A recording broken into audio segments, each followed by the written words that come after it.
The chamber fell silent as the message played for the third time. Ambassador Yuna's face appeared on the massive screen, her expression calm and professional. Her words were simple and clear. The United Earth government respectfully declines your invitation to appear before the Galactic Council.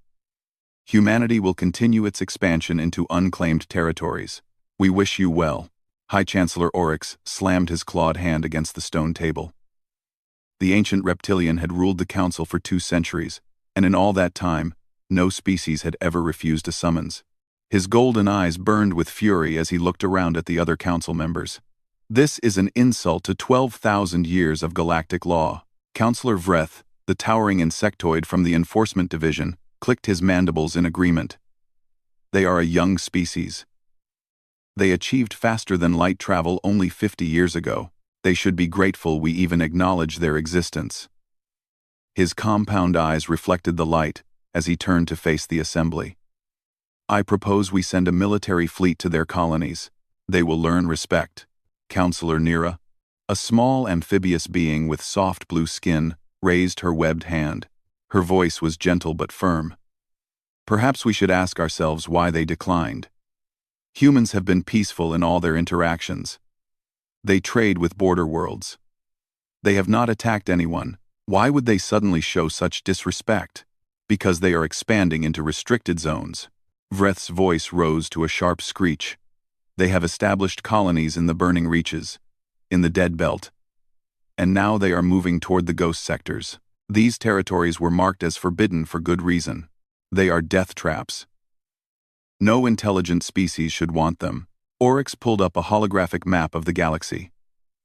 Red zones marked the restricted territories, areas deemed too dangerous for colonization.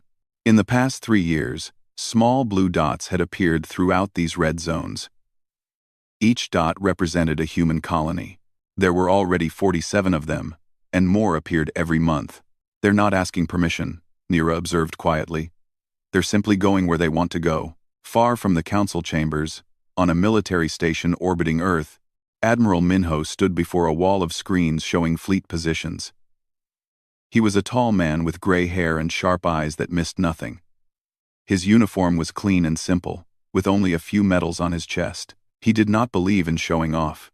Admiral, the council has sent another message, his aide said, handing him a datapad. They're threatening economic sanctions if we don't respond. Minho read the message and set the pad down. Economic sanctions from species that need our medicine and technology more than we need their luxuries. How interesting. He looked at the map showing human colonies spreading across the frontier. What's the status of the new colony ships? 20 more are ready to launch, sir. Colony sites have been selected in the Aurora Wastes and the Titan Graveyards. The Titan Graveyards? Minho raised an eyebrow. That's a high-gravity zone. 4 times Earth. Normal. Yes, sir. The colonists volunteered specifically for that location. They say it'll be good for building strong communities. The aide shrugged. Apparently there's a waiting list. Minho smiled slightly. Of course there is. Humans have never been afraid of hard work. Approve the launch. And send a message to Ambassador Yuna. Tell her to maintain her position. We negotiate with equals, not with those who think they can order us around. Back at the council chambers, an emergency session had been called. Representatives from all member species filled the Great Hall. The mood was tense and uncertain. For thousands of years, the council had maintained order through a simple system. They controlled access to the safest, most valuable territories.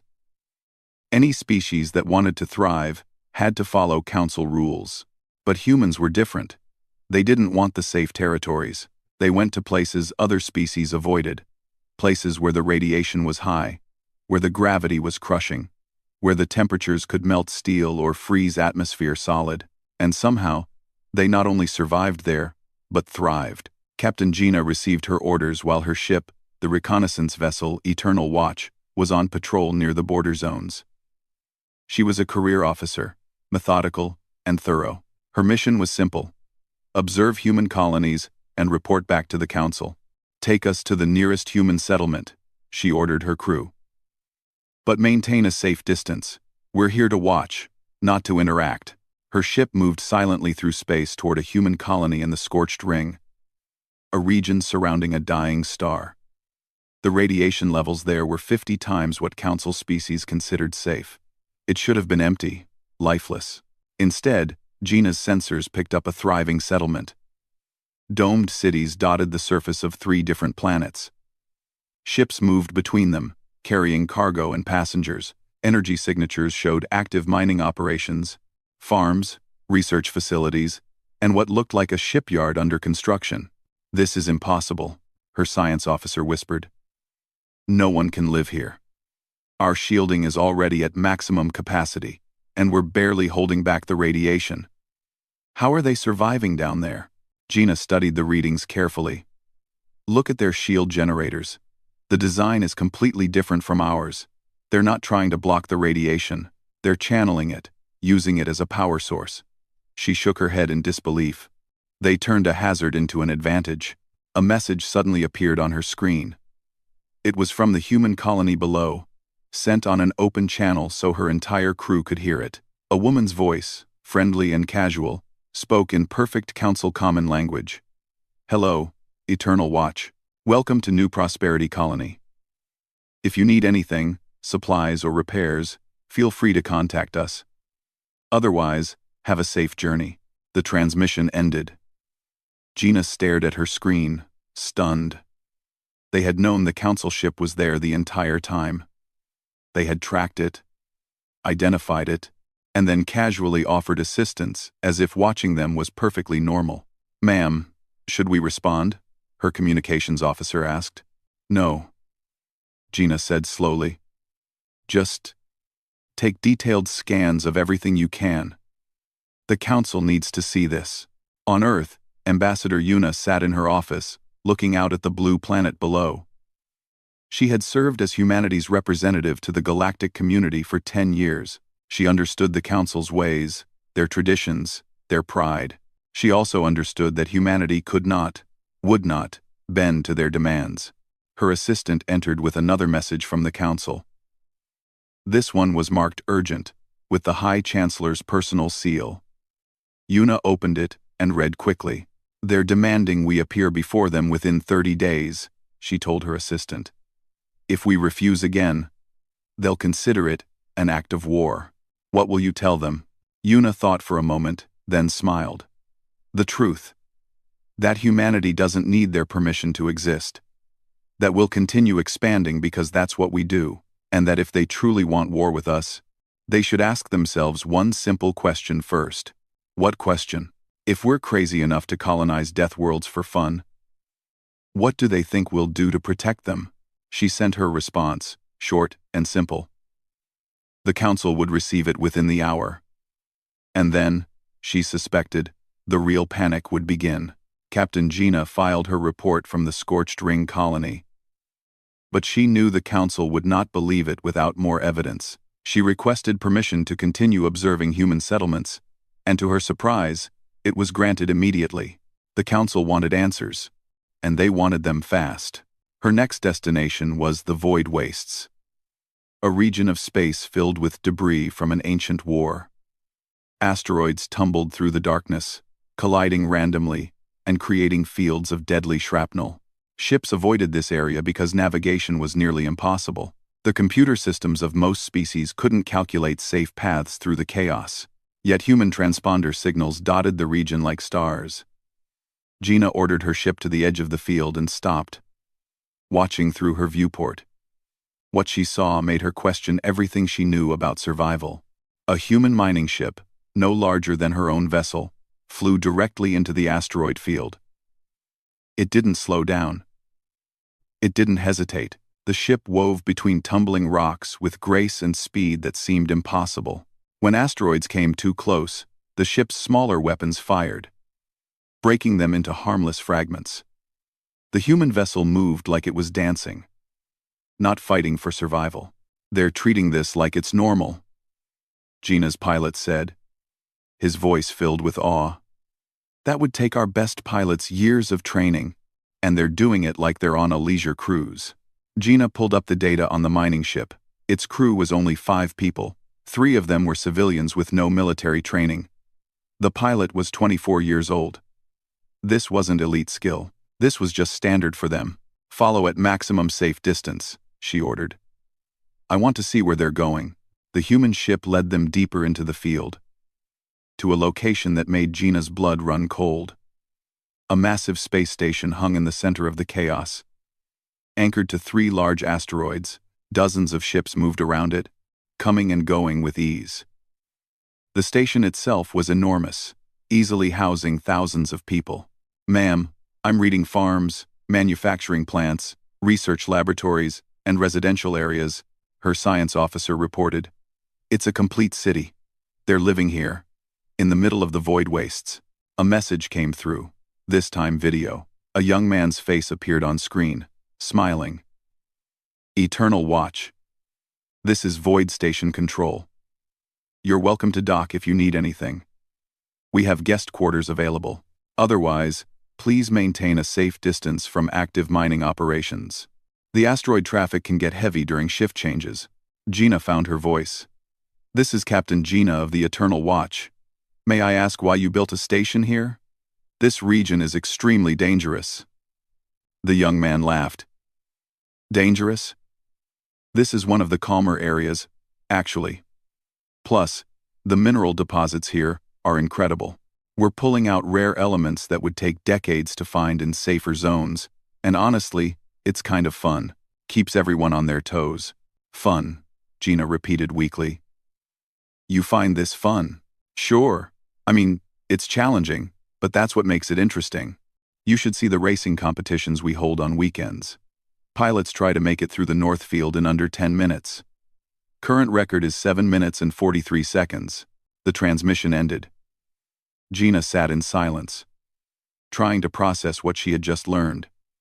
These humans weren't just surviving in hostile environments. They were enjoying it. They were turning deadly challenges into entertainment. On a planet called New Sol, Dr. Hyun-woo worked in his laboratory, surrounded by equipment that hummed and beeped steadily. The planet's gravity was 3 times Earth normal, which meant every movement required more effort. But Hyun-woo had been here for 5 years, and his body had adapted. He barely noticed the weight anymore. His research focused on extreme environment technology. He was developing new shield systems, new hull materials, and new engine designs specifically meant for the worst conditions the galaxy could offer. The Council species built technology to avoid danger. Hyun-woo built technology to embrace it. "Doctor, we're getting interesting readings from the core sample," his assistant called out. She was a young woman named Hana, fresh from Earth and eager to prove herself. "The crystalline structure is unlike anything in the database." Hyun-woo walked over, his heavy boots thudding on the reinforced floor. He examined the sample under the scanner. "Beautiful. This material could revolutionize heat shielding. We could build ships that fly through the outer layers of stars." "Why would anyone want to do that?" Hana asked, puzzled. "Because no one expects it," Hyun-woo said with a grin. "And because the energy readings near stellar surfaces are fascinating. Plus, think of the resources we could harvest from solar storms." A message came through on the facility's communication system. It was from Earth Command, marked as general broadcast to all colonies. Hyun-woo pulled it up on his screen. Admiral Minho's face appeared. His expression was serious but calm. "To all human colonies and stations, the Galactic Council has increased its rhetoric against our expansion. They may attempt to blockade or restrict our movements. All colonies are advised to maintain standard operations. Do not initiate conflict, but defend yourselves if necessary. Earth stands with you. We will not be deterred from our path." The message ended. Hana looked worried. "Do you think they'll really try to stop us?" Hyun-woo shrugged. "They might try, but they don't understand us yet. They think we're being reckless or aggressive. They don't realize we're just being ourselves. Humans have always pushed boundaries.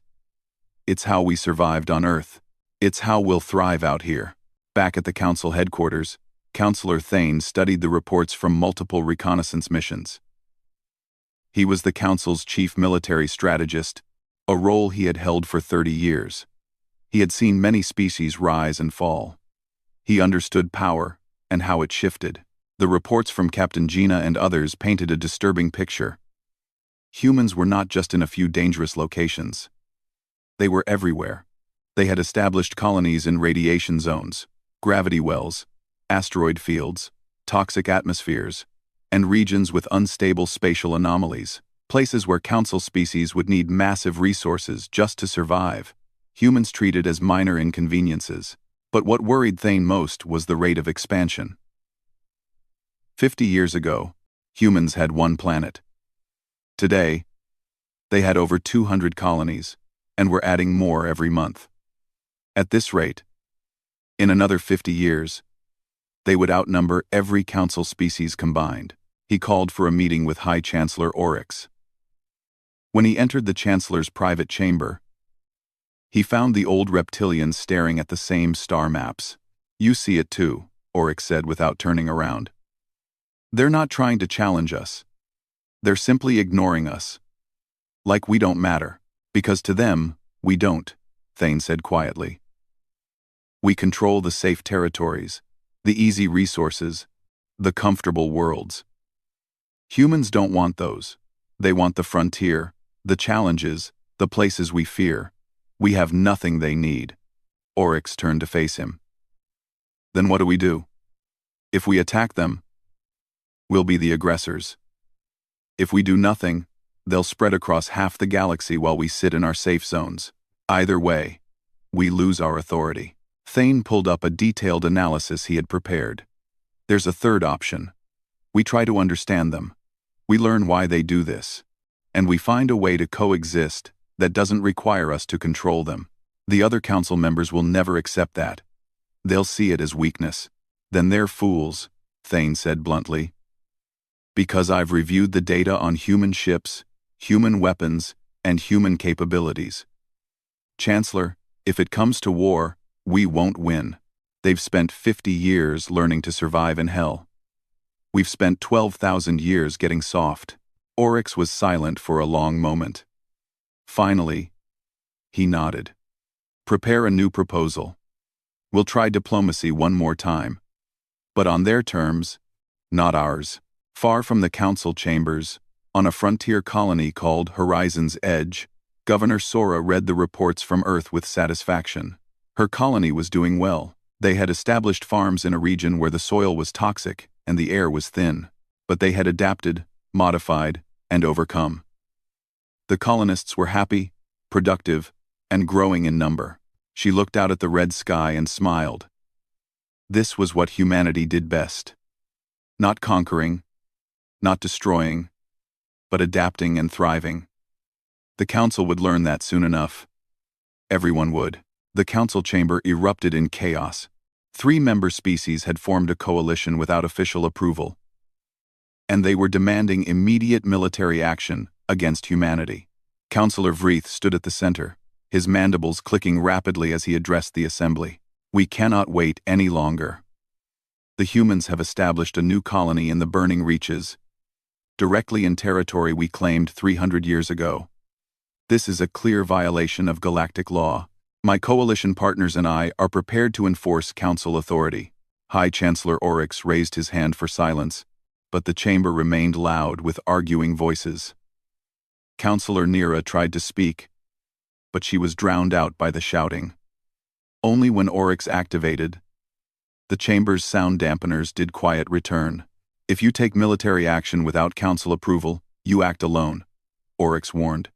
"The council will not support you if this escalates." Vreth's compound eyes gleamed. "We don't need support. We need to remind these young humans of their place. 3 of our most powerful fleets against 1 small human colony. They'll surrender immediately, and order will be restored." The vote was called. The motion failed, but the coalition announced they would proceed anyway. Within hours, 3 fleets departed for the human colony of New Haven. Located on a planet orbiting a red giant star. The temperature on the surface reached 500 degrees during the day. The air was thick with sulfur. It was a nightmare world that no sane species would choose to inhabit. But 2,000 humans called it home. Governor Sora received the warning from long-range sensors. 3 alien fleets were approaching, moving in attack formation. She immediately ordered all civilian ships to ground and activated the colony's defense systems. Then, she sent a message to Earth Command. Admiral Minho received the alert while meeting with his senior officers. He read it quickly, his expression darkening. "They're actually doing it. They're threatening one of our colonies." He looked at Fleet Commander Taehyun. "How fast can you get there?" Taehyun was a young officer, only 35 years old, but he had earned his position through skill and quick thinking. "The response fleet can depart in 20 minutes. We'll arrive 6 hours before the coalition forces reach New Haven." "Make it 15 minutes, Minho said. "And Taehyun, remember the rules of engagement. We don't fire first. We don't start wars. But we absolutely finish them." Taehyun saluted and left at a run. Within 12 minutes, 15 human warships launched from Earth's orbital stations. They jumped to faster-than-light speed and vanished from normal space. On New Haven, Governor Sora addressed her colonists. The entire population gathered in the main dome, their faces calm despite the threat. These were people who had chosen to live on a world that tried to kill them every day. A few alien ships didn't frighten them. "The defense platforms are active," Sora explained. "Our shields are at full power. And Earth is sending help. We just need to stay calm and be ready." She looked around at the faces of her people. This colony has survived dust storms that could strip paint from steel. We've survived quakes that registered 9 on the Richter scale. We've survived equipment failures, supply shortages, and a viral outbreak that would have killed most species. 3 alien fleets don't scare us. The crowd cheered. Not with fear or anger, but with determination. They returned to their posts and prepared for whatever came next. The coalition fleet arrived at New Haven first, as expected. 300 ships surrounded the planet, their weapons charged and ready. Counselor Vreth himself commanded the operation from his flagship. He sent a message to the colony below. "Attention, human settlement. You are in violation of Galactic Council law. Evacuate this planet immediately, or face military consequences. You have 1 hour to comply." Governor Sora responded calmly. "This is Governor Sora of New Haven Colony. This planet was unclaimed when we arrived. We have committed no crimes. We will not abandon our home because you decided you want it now. You have no authority here." Vreth's anger was clear in his response.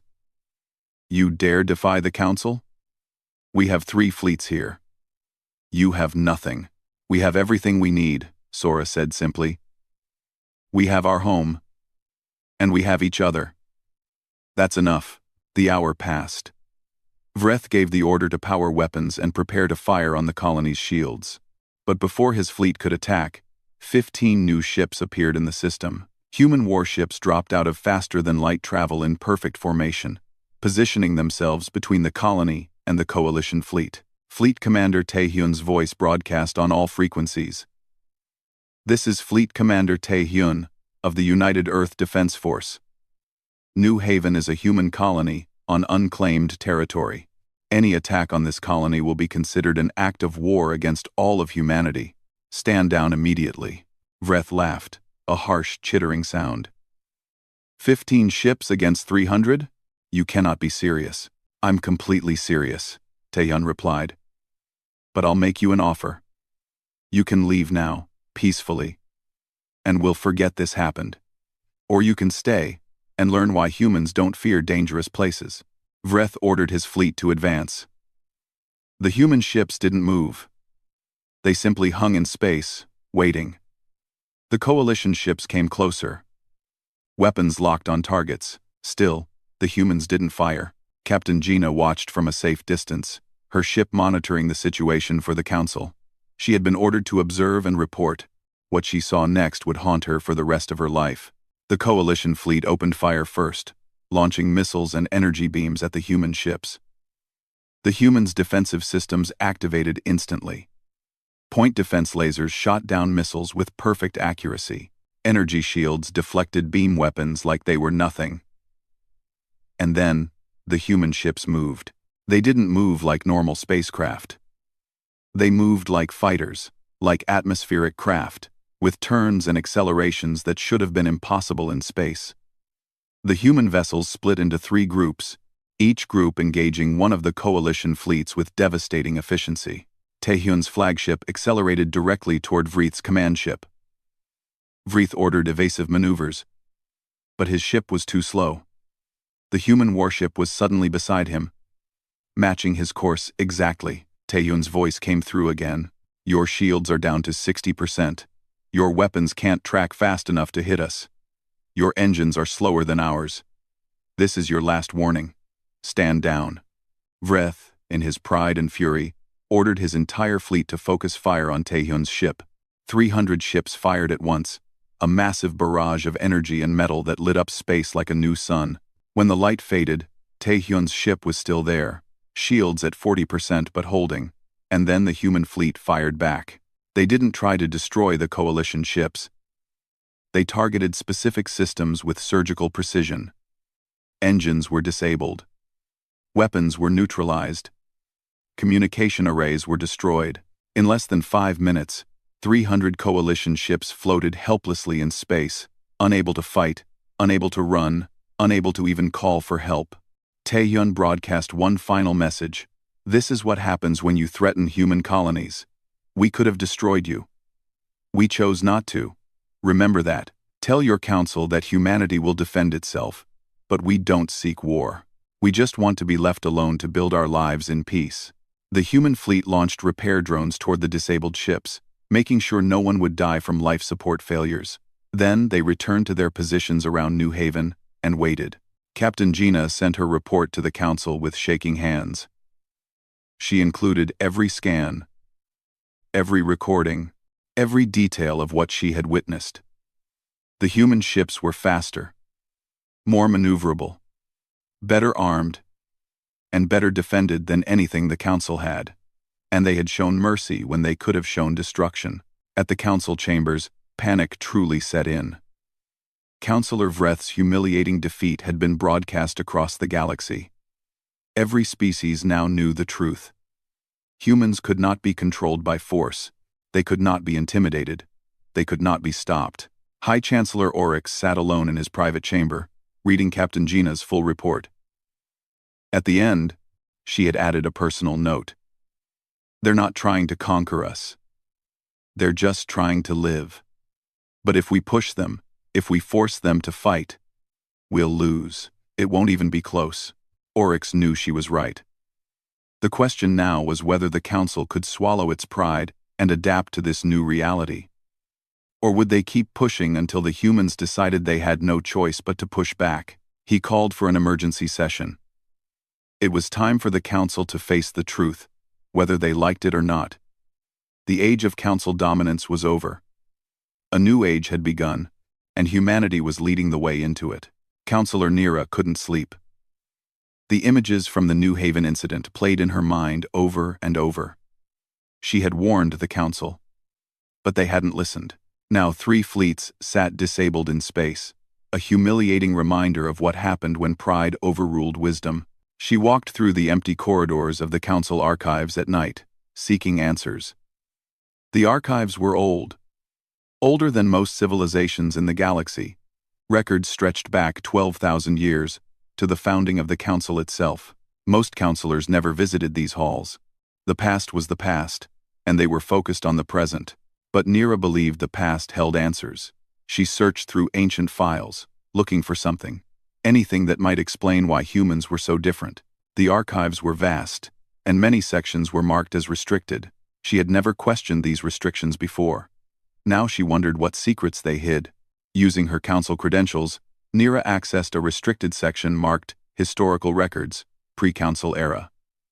The files were ancient, some of them barely readable even with modern technology. She began reading, and what she found changed everything she thought she knew. 12,000 years ago, the galaxy was not the safe, orderly place it was today. It was a battlefield of survival. Species fought not just each other, but the galaxy itself. Radiation storms swept through entire sectors. Rogue planets collided with inhabited worlds. Dangerous predator species hunted anything weaker than themselves. The Council was formed not as a government but as a survival pact. The founding species were desperate, terrified, and on the edge of extinction. They banded together and made a simple agreement. We will help each other survive, and we will avoid the dangerous places that killed our ancestors. Over thousands of years, the pact worked. The Council species grew safe, comfortable, and prosperous. They built their civilizations in the calmest, most stable regions of space. They marked the dangerous zones as forbidden and taught their children to fear them. And slowly, over generations, they forgot why the Council had been created in the first place. They forgot that their ancestors had once been brave explorers who faced the galaxy's dangers head-on. They forgot that survival came from adaptation, not avoidance. They became soft, comfortable, and complacent. The Council transformed from a survival pact into an empire of safety. Nira found records of 3 species that had refused to join the Council in those early days. All 3 had eventually gone extinct. Not from war but from exploring regions too dangerous even for them. The records noted their deaths as tragic warnings about the price of recklessness. But one line in the ancient text made Nira pause. They died as they lived, pushing boundaries we dared not cross. Perhaps one day, a species will arise that can survive where they could not. She pulled up data on Earth's location in the galaxy. It was far from Council space. In a region filled with cosmic hazards and unstable stars. It was exactly the kind of place the Council founders would have marked as forbidden. But humans had evolved there, adapted to it, and eventually thrived in it. Nira suddenly understood. Humans weren't defying the Council out of arrogance or aggression. They were simply being what they had always been. A species that conquered hostile environments, because that was the only way they knew how to survive. She compiled her findings into a report and requested an emergency meeting with High Chancellor Oryx.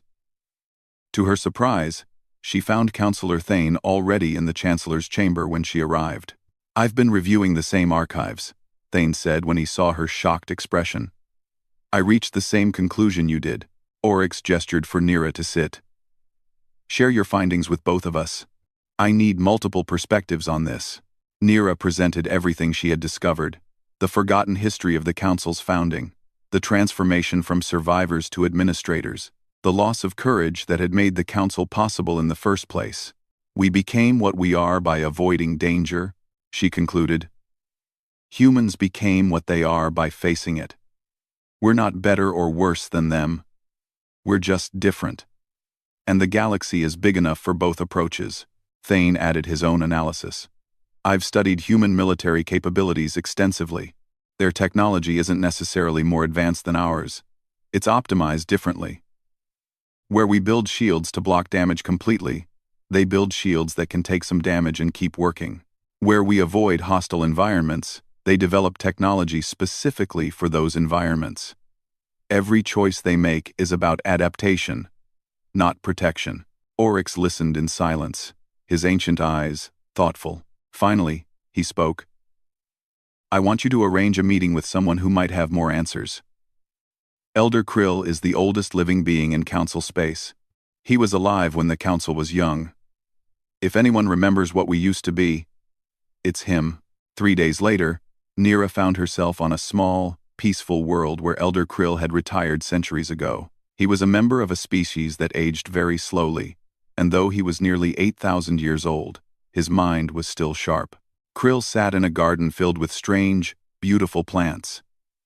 When Nira explained why she had come, the old being smiled sadly. "I wondered when someone would finally ask these questions," Krill said in a voice like wind through leaves. "Yes, I remember the old days. I remember when we were afraid, every moment of every day. I remember when survival meant taking risks, not avoiding them." "What happened to us?" Nira asked. "How did we forget?" "We didn't forget," Krill replied. "We chose to forget. It was easier, safer. We told ourselves that avoiding danger was wisdom, not cowardice. We told ourselves that the dangerous regions were worthless, not that we were too afraid to explore them.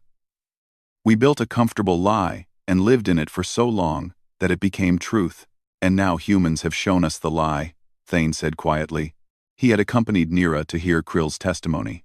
Humans are what we used to be, Krill confirmed. Before we became comfortable. Before we became bureaucrats and administrators. They're explorers, survivors, and adapters.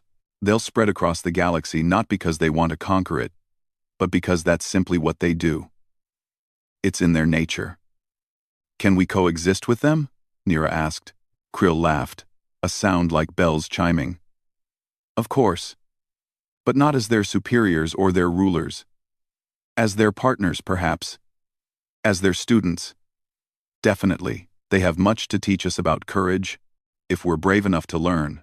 On Earth, Archivist Junho sat in his office at the University of New Tokyo, studying galactic history. He was a human historian who had spent 20 years learning everything he could about the Council and its member species. He had always wondered why they seemed so timid, so afraid of taking risks. Now, with access to newly declassified Council archives that Nira had shared with him, he understood. The Council species had survived by avoiding danger. Humans had survived by confronting it. Neither approach was wrong. They were just different strategies for the same goal. Staying alive and building civilizations. Junho prepared a report for Earth's government. In it, he explained that the Council wasn't humanity's enemy. They were simply people who had chosen a different path long ago. If humanity wanted peaceful coexistence, they needed to understand and respect that choice, even if they didn't share it. Ambassador Yuna read Junho's report with great interest. She had been preparing for the possibility of war, but now she saw another path. She sent a message to the Council, her first direct communication since declining their original summons. To the Galactic Council, her message began. We understand your concern about our expansion. We understand that our methods seem strange and reckless to you, but we're not trying to challenge your authority or threaten your people. We're simply doing what humans have always done. Exploring, adapting, and building homes in places others consider impossible. We would like to meet with you, not to negotiate, surrender, or submission, but to discuss how we can share this galaxy in peace. The universe is vast enough for all of us. High Chancellor Oryx read the message and felt something he hadn't felt in decades. Hope. Perhaps the Council's age of dominance was ending. But perhaps something better could take its place. An age of cooperation, of mutual respect, of learning from each other's strengths, instead of fearing each other's differences. He called for a full Council assembly and presented everything they had learned. The ancient history, the forgotten courage, the human perspective, and the possibility of a new relationship. We have a choice, Oryx told the assembled counselors. We can cling to our old ways and watch as the galaxy passes us by. Or we can adapt, learn, and grow. Ironically, we can learn from humans the very lesson our ancestors knew. Survival requires flexibility, not rigidity. The vote was called. It wasn't unanimous, but it passed. The Council would meet with humanity, not as judges but as equals. The location would be Earth itself, humanity's homeworld. It was a gesture of respect and a recognition that the old order had changed forever. As the Council prepared for the historic journey, Captain Gina volunteered to be part of the delegation. She wanted to see Earth, to understand the world that had produced such remarkable people. She wanted to learn how a death world had created a civilization that could thrive anywhere. The future was uncertain, but for the first time in centuries, it was also exciting. The Council delegation arrived at Earth on a clear morning. Their ships descended through the atmosphere, and for the first time, Council members saw a human world with their own eyes. What they witnessed challenged every assumption they had held. Earth was beautiful, but it was also terrifying. Massive oceans covered most of the surface, filled with storms that could destroy cities. Mountain ranges reached heights that made breathing difficult. Deserts stretched for thousands of miles where temperatures could kill in hours. And everywhere, in every biome, humans lived and thrived. High Chancellor Oryx stood at the viewport of his shuttle, watching a hurricane swirl off the coast of a continent. Near that hurricane, Barely 100 miles away stood a gleaming city of millions. The humans hadn't built their city far from danger. They had built it despite the danger. Or perhaps because of it. They could have chosen safer locations, Counselor Thane observed. But they didn't. They built where the challenge was greatest. Captain Gina pointed to the shuttle's sensor readings. The atmosphere has 21% oxygen. That's toxic levels for most species. The gravity is standard for them but would exhaust many of our people within hours. And look at this. The planet is geologically active. Earthquakes, volcanic eruptions, and tectonic shifts are common. This world is constantly trying to kill anything living on it. And yet they call it home, Counselor Nira said softly. Because to them, this is normal. This is what they know. The shuttle landed at a facility built on the shore of a vast lake. The building was elegant and simple, designed to welcome visitors while showcasing human architecture. Secretary General Minji waited at the entrance, flanked by Admiral Minho and Ambassador Yuna. Minji was a woman in her 60s, with gray hair and kind eyes that had seen much of the galaxy through diplomatic channels. She had led Earth's government for 8 years and had guided humanity through its expansion into the stars. Now, she would guide them through the most important meeting in human history. "Welcome to Earth," Minji said warmly as the council delegation disembarked. "We're honored to host you. Please, come inside. We have much to discuss." The meeting room was circular, with windows overlooking the lake. The council members were provided with environmental suits to help them adjust to Earth's atmosphere and gravity. Even with assistance, many of them moved carefully, their bodies struggling with conditions humans barely noticed. Minji began the discussion simply and directly. "We know why you're here. You're concerned about human expansion. You're worried about our disregard for your laws. You wonder if we're a threat to galactic peace. I'm here to give you honest answers." Oryx appreciated her directness. "Then, let me be equally direct. Why do you reject the Council's authority? Why do you colonize regions we specifically marked as too dangerous for habitation? And why did you refuse to negotiate until now?" Minji smiled. "Those are actually 3 questions with the same answer. We don't reject your authority over your own territories. We respect your sovereignty completely, but we don't recognize your authority over places you've abandoned. As for the dangerous regions, what you call dangerous, we call home. And we didn't refuse to negotiate. We simply refused to negotiate from a position where you assumed you had authority over us. We're equals, Chancellor. That's the basis for any real discussion between us." Thane leaned forward. "You must understand our perspective. For 12,000 years, the Council has maintained order by controlling expansion. Without that control, we fear chaos." "But you don't have chaos," Admiral Minho interjected. "You have humans doing what humans do. We're not invading your worlds. We're not attacking your people. We're not even competing for the same resources. We're going to places you don't want and building lives there. How does that threaten you?" The question hung in the air. Several council members shifted uncomfortably. Finally, Councillor Vreth, who had led the failed coalition against New Haven, spoke. His voice was subdued, lacking its usual arrogance. "It threatens us because it reveals our weakness," he admitted.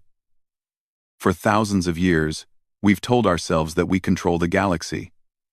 But you've shown that we only control the easy parts. The safe parts, the parts that require no courage to inhabit," Nira added gently. "You remind us of what we used to be, before we became comfortable. That's frightening for many of us." Minji nodded with understanding. "Then let me propose something different. Instead of seeing us as a threat, see us as an opportunity. Humans will continue expanding into frontier regions. That's not negotiable. It's who we are. But that expansion can benefit everyone." She activated a holographic display showing the galaxy. Blue markers indicated human colonies, while green zones showed council territories. The two barely overlapped. "Look at this. We're not taking your space. We're filling in the gaps you left empty. We're creating new settlements, new trade routes, and new possibilities in regions you abandoned. Instead of fearing this, why not benefit from it? Oryx studied the map carefully. What exactly are you proposing? Partnership, Minji said simply. The Council continues to govern its traditional territories. Humans expand into the frontier zones. In exchange for your recognition of our sovereignty in those regions, we offer 3 things. First, we'll defend Council space from external threats. Our military capabilities are suited for rapid response and operating in hostile conditions. Second, we'll share our technology for extreme environment adaptation. Any Council species that wants to reclaim their courage and explore can do so with our help. Third, we'll establish trade relationships that benefit everyone. The resources we gather from hostile regions are valuable, and we're willing to trade them. You're offering us protection? Vreth asked, his mandibles clicking in what might have been offense or surprise. We're offering cooperation, Minho corrected. You have things we can learn from. Thousands of years of culture, art, science, and wisdom. We have things you can learn from. New perspectives, new technologies, new approaches to old problems. Why not share? Captain Gina, who had been silent until now, spoke up. I've observed human colonies extensively. I've seen what you can do. If I may speak freely, Chancellor, we need them more than they need us. That's the truth none of us want to admit. The room fell silent. It was a harsh truth, but it was truth nonetheless. The Council had nothing humans desperately wanted, but humans had much the Council needed, especially as other species began to realize that the dangerous zones weren't as impossible as they had been taught. Oryx looked at his fellow Council members. He saw acceptance in many faces, resignation in others, and in a few, the first hints of excitement. You've given us much to consider. But I have one more question. What happens when humans fill all the frontier zones? Where do you expand then? Minji's smile was genuine and warm. Chancellor, the universe is vast. The Milky Way galaxy alone has 400 billion star systems. We've colonized 200 of them. Do the math. We'll be busy for a very, very long time. And who knows? Maybe by then, we'll have figured out how to reach other galaxies. The frontier never really ends. There's always somewhere new to explore. The meeting continued for hours. Details were discussed, agreements were drafted, and compromises were reached. The final document, signed by both Secretary General Minji and High Chancellor Oryx, established a new framework for galactic relations. The Council would maintain full authority over its traditional territories. Human expansion into frontier zones would be recognized as legitimate. Joint defense agreements would protect both human and Council worlds. Technology sharing would be voluntary but encouraged. And most importantly, both sides agreed to respect each other's sovereignty and choices. As the Council delegation prepared to depart, Oryx found himself standing with Minji, looking out at the lake. A storm was gathering on the horizon, dark clouds rolling in with impressive speed. Shouldn't we go inside? Oryx asked, nervously. Minji laughed. That's just a thunderstorm. It'll pass over in an hour, maybe less. Humans have been watching storms like that for hundreds of thousands of years. They're beautiful, in their own way. You see beauty in danger, Oryx observed. That's the difference between us. Maybe, Minji agreed. Or maybe we just see opportunity where you see threats. But that's okay. The galaxy needs both kinds of people. The ones who build safe homes, and the ones who push boundaries. Together, we're stronger than either would be alone. Oryx nodded slowly. I hope you're right. For all our sakes. 3 months later, the new agreements were fully implemented. Human colonies continued expanding. But now, with Council recognition and support, trade began flowing between human frontier settlements and Council worlds. Council species started sending their own explorers to work with human colonies, learning how to survive in hostile environments. Captain Gina accepted a new position as an ambassador, specifically tasked with facilitating cooperation between Council species and human settlements. She joined a colony expedition to the Aurora Wastes, a region of space filled with electromagnetic storms and radiation bursts.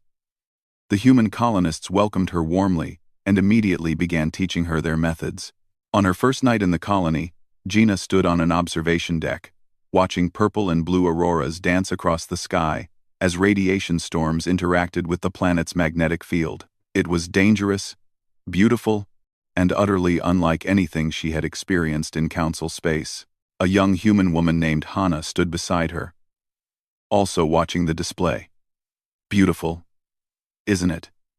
This is why we came here. Most people see danger. We see home. Gina found herself smiling. I'm starting to understand that. It's not recklessness. It's just a different way of seeing the universe. Exactly, Hannah agreed. And now that we're working together, maybe we can show the whole galaxy what's possible when you're not afraid to take risks. Back on Earth, Admiral Minho stood in his office, looking at star maps showing human expansion. Ambassador Yuna was with him, reviewing the latest reports from new colonies. Do you think it'll last? Yuna asked. The peace with the Council? Minho considered the question carefully. I think it'll last because it has to. They need us to defend the frontiers they're afraid of. We need them to maintain the safe zones we don't have time to manage. It's not friendship yet, but it's mutual respect. That's a good start. And when other species start expanding too, following our example, then the galaxy becomes a more interesting place, Minho said with a slight smile. Competition breeds excellence. If others want to push boundaries too, good. The universe is big enough for everyone who's brave enough to explore it. High Chancellor Oryx sat in his chamber, reading reports from across the galaxy. The news was mixed, but mostly positive. Some council species were embracing the new era, sending their people to learn from humans. Others remained cautious, preferring their traditional ways. But everywhere, there was change. The galaxy was waking up from its long period of comfortable stagnation. He pulled up a message from Secretary General Minji, sent earlier that day. It was simple and friendly. An update on a joint defense exercise that had gone well. Oryx replied with equal warmth, confirming the next diplomatic meeting. As he worked, Oryx realized something surprising. He wasn't afraid anymore. The panic that had gripped the Council when humans first declined their summons had faded, replaced by cautious optimism. Humans weren't conquerors or threats. They were just different. And different wasn't dangerous. Different was interesting. The galaxy was changing. And for the first time in thousands of years, that change felt like progress rather than threat. The age of Council dominance had ended. But perhaps something better had begun. An age of cooperation, exploration, and mutual growth. The future was uncertain, but it was also full of possibility. And that, Oryx realized, was exactly how it should be.